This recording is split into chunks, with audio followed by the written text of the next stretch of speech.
Scientists at the Scripps Institute for Oceanography, NOAA, and the hurricane hunters are teaming up. New at 5:30, Action News Now meteorologist Patrick Wright shows us the partnership to improve forecasting for the massive rain events called atmospheric rivers, which we so desperately need.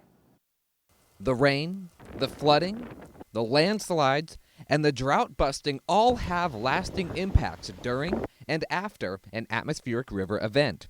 Given the impact they have on people and the large amounts of moisture atmospheric rivers carry, just like the hurricane hunters in the Gulf, scientists are literally taking flight to learn more. So the main motivation behind having these flights is to improve forecasts of West Coast precipitation on a timescale of between 0 and 3 days.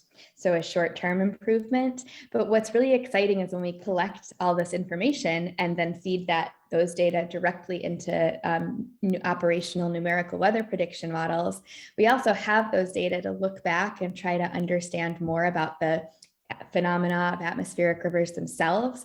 So on a longer time scale, we can also improve the models by just improving the way they mathematically represent atmospheric rivers. These rivers in the sky, as some say, are long, narrow bands of water vapor in the atmosphere, and they can originate as far away as some of the tropics. And by tropics, we could mean either Hawaii, which this would be a pineapple express, or even farther west out towards the western Pacific. Now, with these systems out over the ocean, we don't have very many opportunities to gather data on them. So in order to fill this gap, we either use satellites or planes.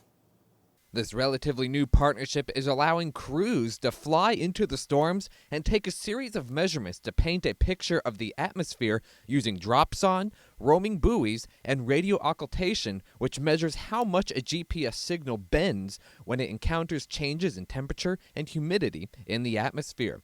So far, the results seem promising.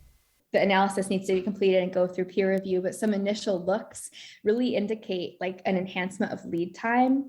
A lead time which could help residents and governments prepare for heavy rain and snow.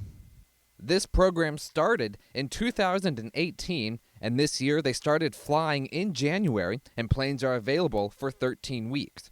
I'm meteorologist Patrick Wright for Action News Now, coverage you can count on. In the future, the program aims to expand to cover the majority of our wet season and have more flights over the Western Pacific to gather more data and improve those forecasts.